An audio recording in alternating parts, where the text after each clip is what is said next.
Welcome everyone to another theme park hotel review. I'm Caleb Kent, your theme park hotel critic.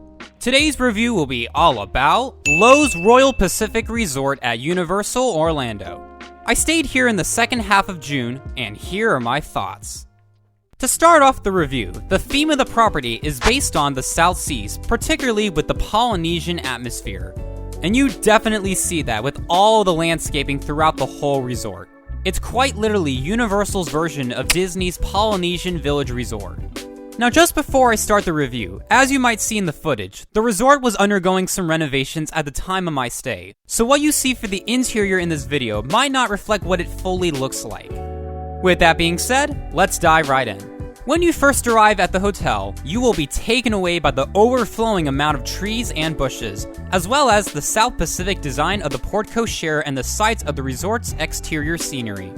For those traveling with the vehicle, self-parking is $36 per day plus tax, while the valet is $45 per day plus tax. Now as you head your way over to the lobby, you'll walk across this bridge.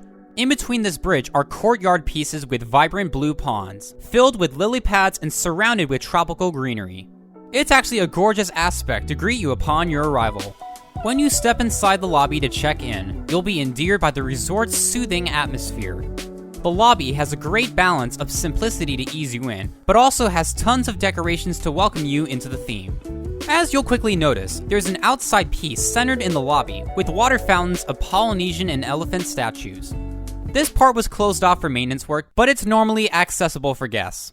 Right by in the lobby is a quick service restaurant that doubles as a Starbucks. There is also a really elegant bar and lounge area, where you can easily chill and hang out at during the day, which also has some good views of the resort. The architecture here is pretty neat, with traditional South Seas design mixed with modernity.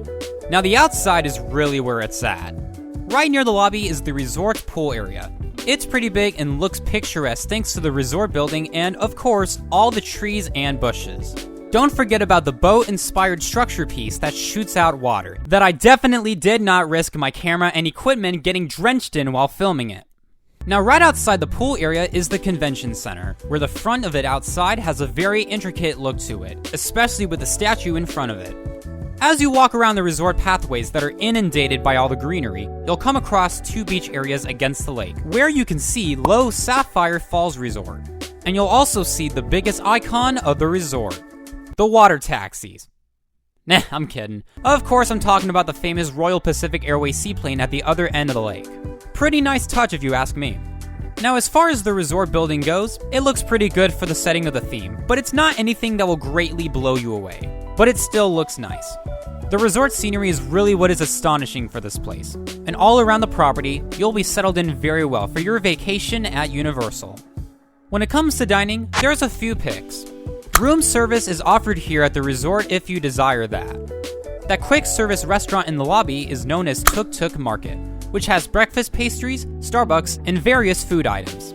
The pool bar here at the resort is called Bula Bar and Grill, which has a decent selection of food to order from.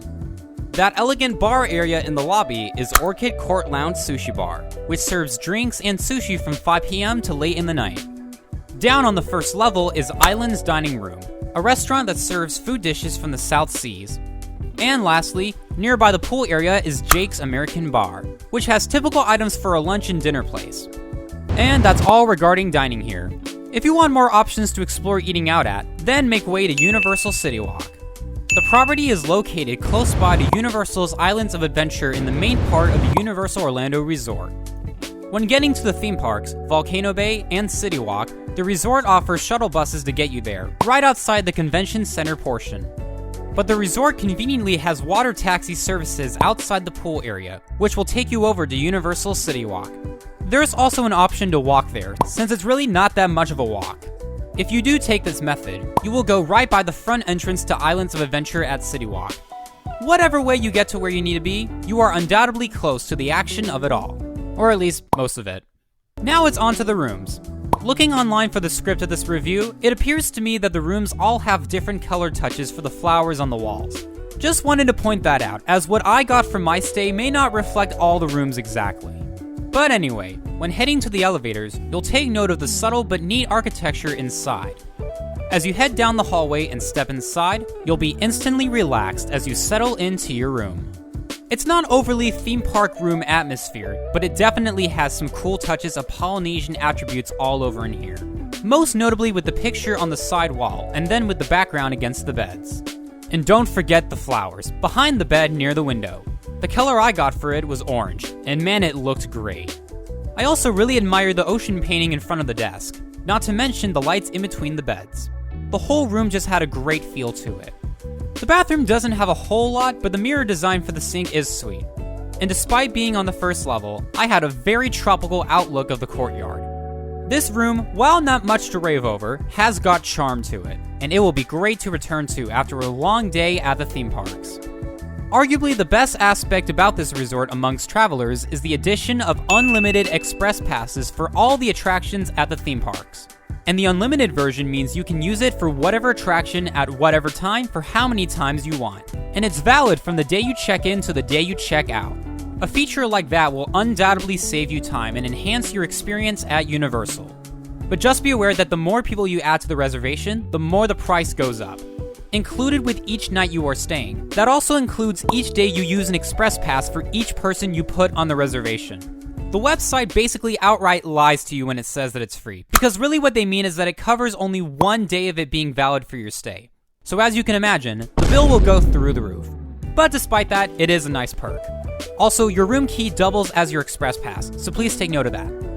Now this resort really doesn't have anything bad about it for me to point out, even regarding my experience. I will just want to say that I wasn't too blown away by this resort. Don't get me wrong, this resort is beautiful and everything is done well, but it didn't exactly leave a lasting impression for me. Do I think it's because of my bias towards the Disney properties? Most likely, but even still, I feel like the luxury vibe just wasn't really there, like how it is at Loews Portofino Bay Hotel, for example. Let me just reiterate that this property is gorgeous, but it wasn't personally memorable for me. But despite my very critical and maybe even harsh thoughts about the property, that mind you are open for disagreement with, it's still lovely and a really cool place to stay at. In conclusion, if you are looking for an on-site hotel at Universal Orlando Resort with a very calming atmosphere, close distance to the main part of the resort, and a nice level of elegance, this will be a good option. But if you want somewhere that's more affordable or has a different vibe, then I'd recommend looking into the other on-site hotels at Universal Orlando Resort. This place was pretty sweet, and the landscaping is top-notch all around the resort. And it has a very great mood and vibe for you to enjoy all that this property has to offer for you. I now have 5 more properties to check off here in total at Universal Orlando Resort. Overall, I had a good time, and anyone who stays here shouldn't be worried otherwise. It may not be my favorite signature collection hotel at Universal, but it's still nifty. And so, after everything I've said, Loews Royal Pacific Resort at Universal Orlando gets a final score of 89 out of 100. Thank you for watching this review, and I will catch you all next time. If you liked this review, check out some other properties that I've done a review on this channel. And don't forget to like, subscribe, comment, and share. But only if you want to. Over and out.